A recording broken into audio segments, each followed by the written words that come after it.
नमस्कार, आप देख रहे हैं गांव की दुनिया और आपके साथ हूं मैं जयती मिश्रा। इस बुलेटिन में हम आपको दिखाएंगे गांव और कस्बों की हर वो छोटी बड़ी खबर जिसका सरोकार है आपसे।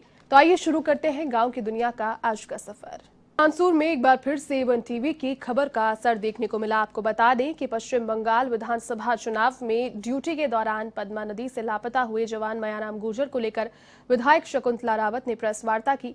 साथ ही में A1 टीवी से बात करते हुए विधायक ने बताया कि जिस दिन सैनिक मायाराम का पता चला उस दिन मुख्यमंत्री अशोक गहलोत से मिलकर सैनिक के बारे में बातचीत की और पश्चिम बंगाल सरकार को एक लेटर लिखा। साथ ही बातचीत भी की गई। विधायक ने बताया कि वहां के कमांडेंट ऑफिसर से लगातार संपर्क में है। आपको बता दें कि मामले में A1 टीवी ने कल ही खबर प्रसारित की थी और जवान के परिवार के हाल को दर्शाया था, जिसके बाद विधायक शकुंतला रावत ने प्रेस कॉन्फ्रेंस की और पूरे मामले पर अपना पक्ष रखा।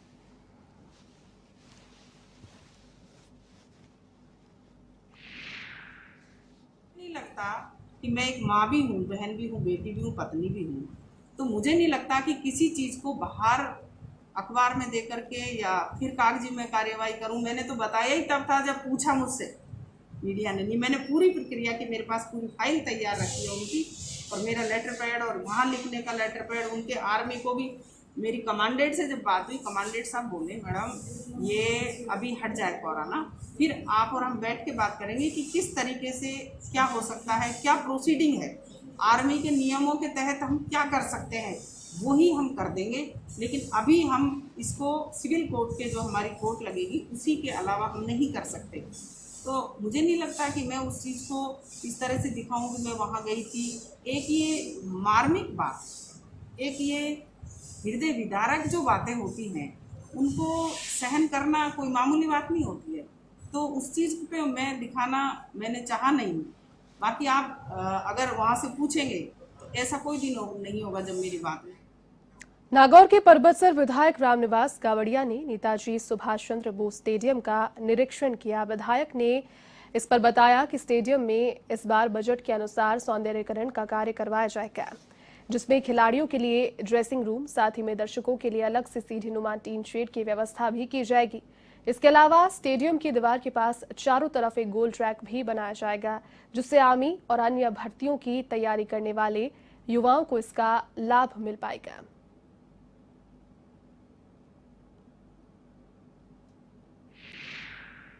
एक अच्छी जगह है गणेश मंदिर के पास में, जहाँ सब लोगों का मन था कि किसी तरह से स्टेडियम का सौंदर्यीकरण हो, स्टेडियम में सारी सुविधाएं हो। और उसी के अनुरूप आज सभी नगर पालिका के अधिकारियों के साथ और जनप्रतिनिधियों के साथ में हम सब लोगों ने वहाँ का निरीक्षण किया और आगामी बोर्ड मीटिंग में सभी पार्षदों के समक्ष चेयरमैन साहब के साथ मिलकर हम सब लोग आगे की एक रूपरेखा तैयार करेंगे, जिससे परबतसर में चार चांद लग सके और जो स्टेडियम में जिन सुविधाओं का अभाव है उन सुविधाओं का हम वहाँ करवा सकें। इसके अलावा हम सब लोगों ने हमेशा से प्रयास करके हमारे परबतसर में विकास के नए आयाम स्थापित करने का हमेशा से प्रयास किया है। प्रतापगढ़ सांसद सीपी जोशी अरनोद सामुदायिक स्वास्थ्य केंद्र पहुंचे, जहां उन्होंने कोविड वार्ड का निरीक्षण किया। साथ ही वहां की लगे हुई ऑक्सीजन सिलेंडर, साथ ही में ऑक्सीजन कंसंट्रेटर के बारे में जानकारी भी ली। सांसद ने आवश्यक उपकरणों की जानकारी इस दौरान मांगी, जिस पर डॉक्टर चंद्रशेखर वर्मा ने मेडिकल उपकरणों की मांग के साथ ही वार्ड में कैबिन बनाने की मांग भी उनके समक्ष रखी। इस दौरान भाजपा मंडल अध्यक्ष राजेश कुमावत, मंडल महामंत्री संजय शाह सहित कई कार्यकर्ता उपस्थित रहे।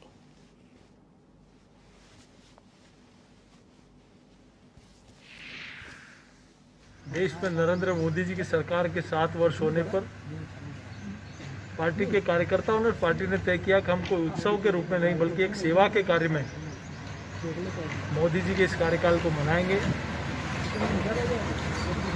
और इसी निमित्त हम लोगों ने ऑक्सीजन कंसंट्रेटर, ऑक्सीजन हमारे cylinder, temperature gun, oximeter, mask, vaporiser, ये सारी चीज़ें जो आवश्यक चीज़ें हैं वो इस अरनोद उपकरण के लिए भी हम भामाशाह के सहयोग से, SRM ग्रुप के सहयोग से आज हम लोग देके जा रहे हैं। प्रतापगढ़ भी हमने इक्विपमेंट दिए हैं। प्रतापगढ़ में ऑक्सीजन प्लांट भी हम लोगों ने दिया है, हमारे पार्टी के सारे। खान गोपालन मंत्री प्रमोद जैन भाया गुरुवार को बारां जिले के किशनगंज शाहबाद विधानसभा क्षेत्र के दौरे पर रहे। यहां पर उन्होंने किशनगंज सीएचसी का निरीक्षण किया, साथ ही अस्पताल में भर्ती मरीजों के हाल भी जाने। इस दौरान किशनगंज शाहबाद की विधायक निर्मला सहरिया भी उनके साथ उपस्थित रही। मंत्री प्रमोद जैन भाया ने इस पर बताया कि किशनगंज सीएचसी में 1 करोड़ रुपए के कार्य किए जाएंगे, साथ ही किशनगंज सीएचसी को मॉडल सीएचसी का रूप दिया जाएगा।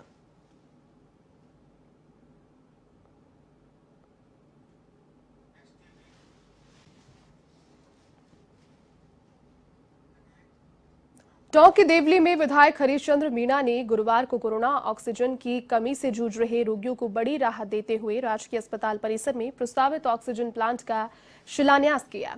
इस दौरान उन्होंने चिकित्सा अधिकारियों के साथ में कोविड वार्ड में जाकर वहां की जानकारी जुटाई। तो वहीं राजकीय अस्पताल परिसर में बनने वाले ऑक्सीजन प्लांट को लेकर अधिशासी अधिकारी सुरेश कुमार मीणा से जानकारी भी ली, जिसके बाद नगरपालिका परिसर में जाकर विधायक ने अपने कोष से खरीदे गए ऑक्सीजन कंसंट्रेटर भेंट किए। इस दौरान देवली एसडीओ भरत भूषण, साथ ही में पालिका अध्यक्ष नेमिचंद जैन समेत कई लोग उपस्थित रहे।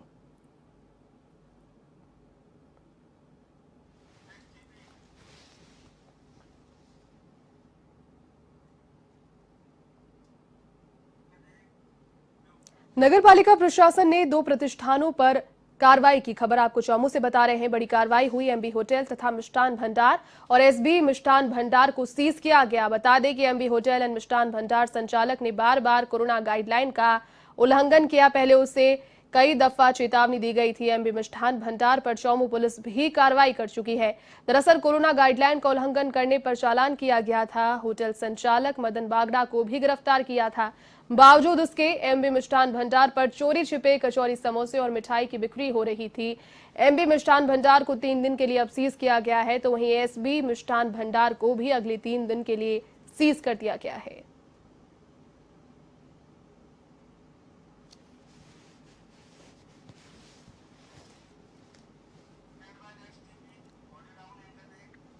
वहीं भीलवाड़ा के शाहपुरा नगरपालिका के वार्ड 27 में चिकित्सा शिविर लगाया गया, जिसका संचालन चिकित्सा विभाग की मोबाइल ओपीडी टीम की ओर से किया गया। शिविर प्रभारी डॉक्टर आरिफ खान, साथ ही में उनके सहयोगियों ने लोगों की जांच कर निःशुल्क दवाइयां वितरित की। शिविर में विशेष रूप से कोरोना टेस्ट किए गए लोगों को जांच के लिए पार्षद इशा खान और बीएलओ कैलाश धाकर ने घर घर जाकर प्रेरित किया। साथ ही पार्षद ने चिकित्सा टीम के सभी सदस्यों का भी आभार जाहिर किया।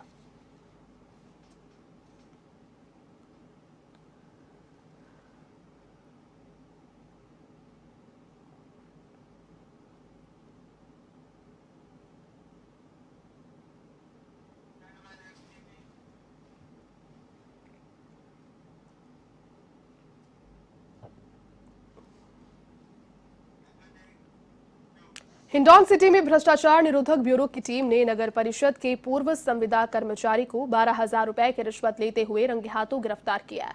घूस की रकम भूमि का पट्टा जारी करने के एवज में मांगी गई थी। एसीबी के डीएसपी अमर सिंह ने इस पर जानकारी देते हुए बताया कि हिंडौन के परिवादी गणेश बंसल ने अपनी भूमि का पट्टा लेने के लिए नगर परिषद में आवेदन किया, जिसके बाद नगर परिषद के पूर्व संविदा कर्मचारी योगेश कुमार शर्मा ने परिवादी से पट्टा जारी करने के एवज में 2 कर्मचारियों के नाम पर 12,000 रुपए की रिश्वत मांगी। परिवादी ने मामले में शिकायत एसीबी को की, जिस पर एसीबी ने शिकायत का सत्यापन पहले कराया और उसके बाद नगर परिषद कार्यालय के बाहर से योगेश शर्मा को 12,000 रुपए की रिश्वत लेते हुए रंगे हाथों गिरफ्तार कर लिया। एसीबी से पूछताछ में योगेश ने नगर परिषद के 2 कर्मचारियों के लिए रिश्वत की राशि लेने की बात कही है। साथ ही एसीबी की टीम आरोपी तथा दूसरे कर्मचारियों से पूछताछ भी शुरू कर चुकी है। इस कार्रवाई से नगर परिषद में हड़कंप मच गया।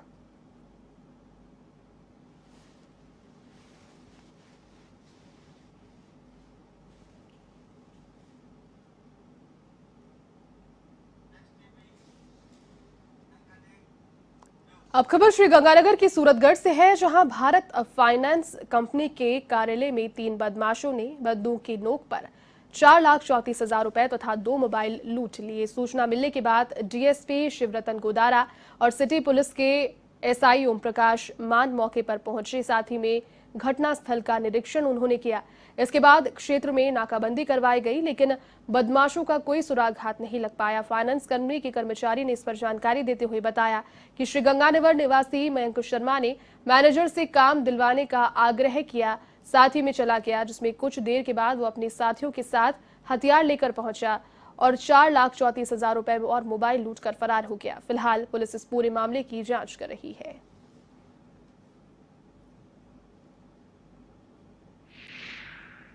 ये भारत फाइनेंस कंपनी का जो है कर्मचारी है, इसने सूचना दी थी कि जो है आज सुबह जो है 9:15 साढ़े 9 बजे के आसपास में 3 लोग आए थे। इनमें से एक व्यक्ति के पास हथियार बता रहे हैं, एक के पास लाठी बता रहे हैं और इनके साथ जो है 4,50,000 रुपए के आसपास की लूट करना बता रहे हैं।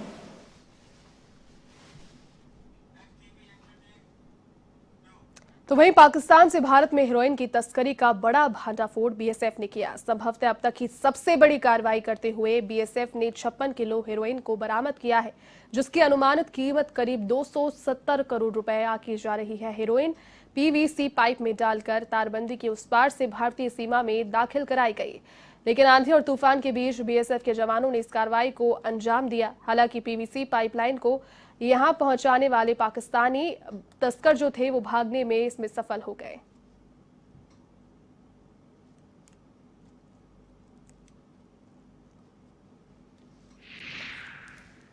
और इस बॉर्डर में जो है, इस बॉर्डर आउटपोस्ट इनकी बटालियन की बॉर्डर आउटपोस्ट है बंदली।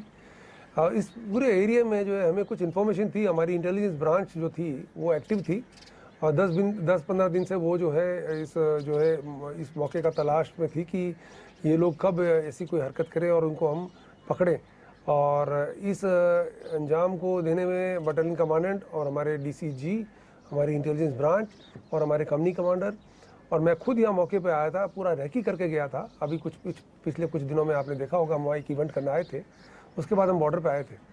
तो ये पूरा इवेंट जो है, पूरा जो ऑपरेशन है, ये प्लान किया था 10-15 दिन से। हम लोगों की एक्सरसाइज चल रही थी कि कहाँ कब किस तरह से ये क्रॉस करेंगे और हमारे सारे ट्रूप्स अलर्ट थे।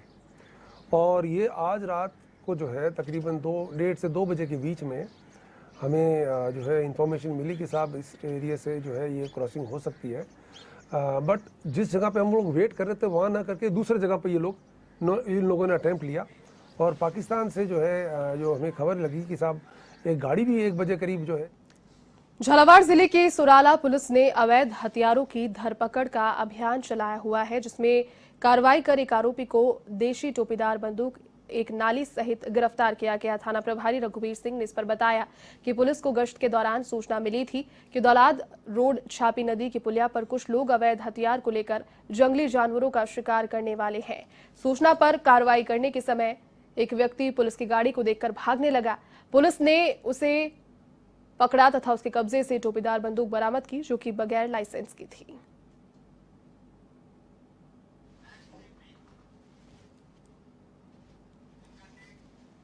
कोटा के अनंतपुरा में पुलिस को बड़ी सफलता हाथ लगी है, जिसमें सुभाष नगर में घर में घुसकर बलराज जादौन की गोलियों से भूनकर हत्या करने के मामले में पुलिस ने 2 आरोपियों को उत्तराखंड के हल्द्वानी कस्बे से गिरफ्तार कर लिया है। जी हां, दोनों ही आरोपियों यानी कि बताया जा रहा है जिसका नाम बंटी वर्धन और अंकित बच्चा को कड़ी सुरक्षा में कोटा न्यायालय में पेश किया गया, जहां से आरोपियों को 3 दिन की पुलिस रिमांड पर भेज दिया गया है।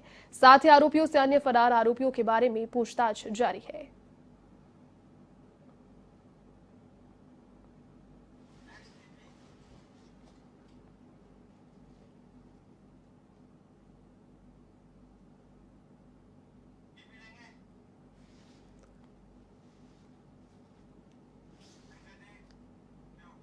राजधानी जयपुर के हरमाड़ा थाना इलाके में रॉन्ग साइड में चल रही एक कार को डंपर ने टक्कर मार दी। हादसे में कार के परखच्चे उड़ गए तो वहीं कार में सवार 2 युवक गंभीर रूप से जख्मी भी हुए।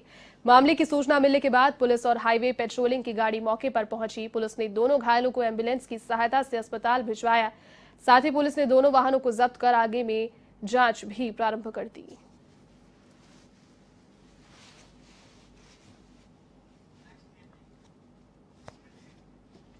पाली के मारवाड़ जंक्शन के सिरियारी गांव में एक बाड़े में अचानक से आग लग गई। ऊंची उठती हुई लपटों को देखकर खेतों में कार्य कर रहे किसानों ने आंवले की छाल और मिट्टी से आग को बुझाने का प्रयत्न किया। साथ ही अग्निशमक को सूचना देने पर मौके पर वो पहुंची और 4 घंटे की कड़ी मशक्कत के बाद आग पर काबू पाया गया, लेकिन जोड़ बेरे पर बाढ़ और पेड़ पौधे जलकर खाक हो गए। इस घटना की सूचना पर एएसआई सज्जन सिंह मौके पर पहुंचे और घटना की जानकारी ली।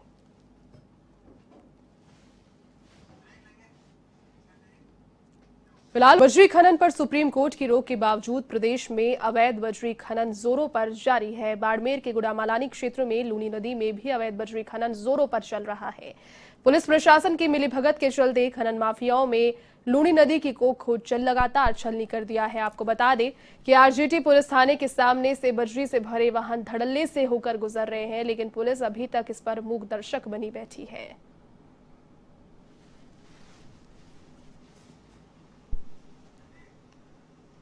तो झालावाड़ के बकानी में ग्राम पंचायत की ओर से नाले पर किए जा रहे अवैध निर्माण को लेकर जिला कलेक्टर ने रुकवा दिया है। साथ ही उपखंड अधिकारी को पूरे मामले की जांच के भी आदेश दिए हैं। दरअसल खाल की पुलिया पर ग्राम पंचायत बकानी की ओर से अवैध निर्माण किया जा रहा है।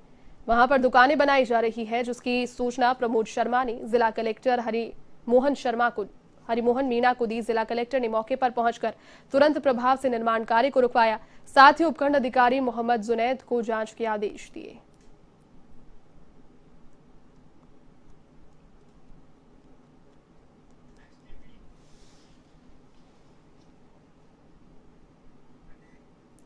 खबर बाड़मेर की समदड़ी से है, जहां महिला उत्पीड़न के मामले थमने का नाम नहीं ले रहे। एक ऐसा ही मामला समदड़ी थाने से सामने आया। जानकारी के अनुसार महिला ने थाने में रिपोर्ट देकर ससुराल पक्ष पर आरोप लगाया कि उसकी सास, ससुर और उसके पति दहेज को लेकर उसके साथ मारपीट कर रहे हैं, उसे प्रताड़ित कर रहे हैं। जिसके बाद महिला ने ससुराल वालों के खिलाफ दहेज प्रताड़ना और मारपीट को लेकर थाने में रिपोर्ट पेश की, जिस पर फिलहाल जांच जारी है।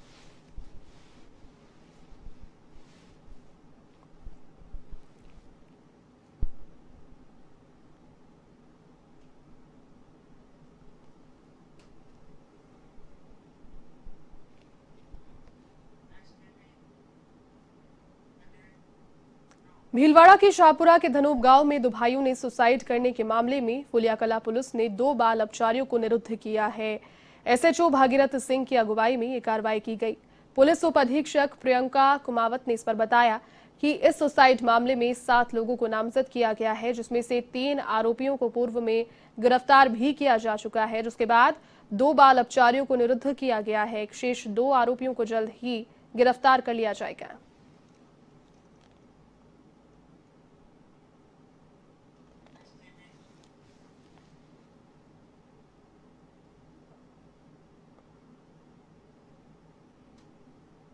अब खबर है नागौर के खिवसर से, जहां पर जसनाथपुरा गांव में मृत्यु भोज का आयोजन किया गया। प्रशासन को इसकी सूचना मिलने के बाद टीम मौके पर पहुंची और पुलिस प्रशासन की टीम ने कार्रवाई के नाम पर भोजन के काम में ली जा रही सामग्री और टेंट के सामान को जब्त कर लिया। साथ ही एसडीएम ने संबंधित व्यक्ति को मृत्यु भोज नहीं करने के लिए पाबंद भी किया। इसके बाद और टीम मौके से चली गई। हालांकि पुलिस प्रशासन की टीम ने किसी भी प्रकार का जुर्माना उन पर नहीं लगाया, केवल कार्रवाई के नाम पर लीपापोती करती।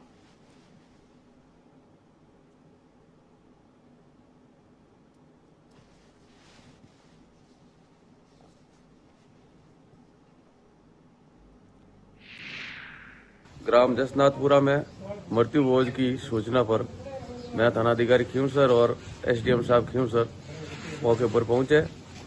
जानकारी ली तो सत्ताराम पुत्र खियाराम की 21 मई को निधन हो जाने पर उसके पुत्र गेंदाराम पुत्र सत्ताराम द्वारा दिनांक 31 मई को टांगड़ी रात और गंगा प्रसादी के आयोजन का जानकारी होने पर इसे मृत्यु भोज नहीं करने बाबत जरिए नोटिस पाबंद किया गया था। कोरोना महामारी की वजह से प्रदेश में टैक्सी ड्राइवर्स को आर्थिक नुकसान का सामना करना पड़ रहा है, जिसको लेकर बीकानेर के कोलायत में टैक्सी एकता यूनियन की ओर से 9 सूत्रीय मांगों का ज्ञापन मुख्यमंत्री के नाम एसडीएम प्रदीप कुमार चाहर को सौंपा गया। इस दौरान तहसील अध्यक्ष बीरबल भाट ने यूनियन के लोगों को आर्थिक नुकसान को राहत देने की मांग की है।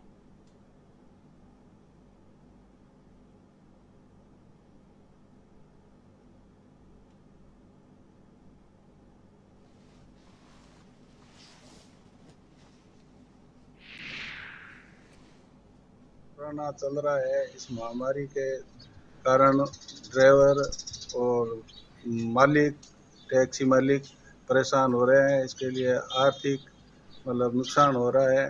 ये वास्ते एसडीएम साहब ने विज्ञापन दियो है, हमें सहायता दी जाए कोई। किशनगढ़ के गिगल में विद्यार्थियों के लिए ऑनलाइन समर कैंप का आयोजन किया जा रहा है। यहाँ पर प्रेसिडेंसी स्कूल में 1 जून से शुरू हुआ ये ऑनलाइन कैंप 10 जून तक जारी रहेगा, जिसमें कोरोना काल में घर पर ही रहकर विद्यार्थी योग प्राणायाम, आत्मरक्षा, मनोरंजन, गीत संगीत, कुकिंग, कंप्यूटर दक्षता सहित कई विषयों का ऑनलाइन प्रशिक्षण ले रहे हैं।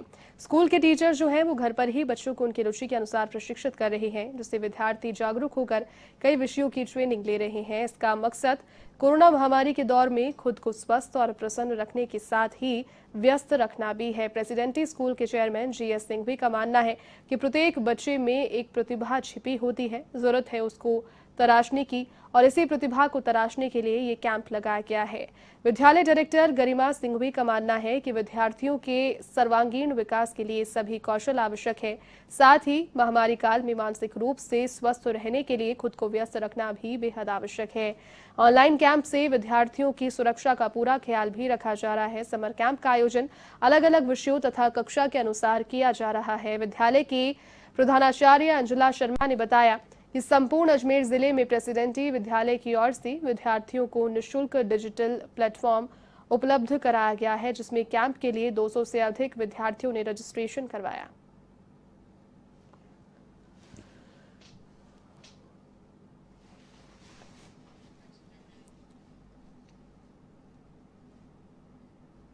खबर पाली के सुमेरपुर से, जहां ग्राम पंचायत बिरामी में बरसात के मौसम में ध्यान में रखते हुए स्वच्छ भारत मिशन के तहत गांव के मुख्य चौराहों सहित नालों की सफाई करवाई जा रही है, जिससे बारिश के मौसम में आम जनता को परेशानी का सामना नहीं करना पड़े। ये कार्य सरपंच के निर्देश पर ग्राम विकास अधिकारी करवा रहे हैं।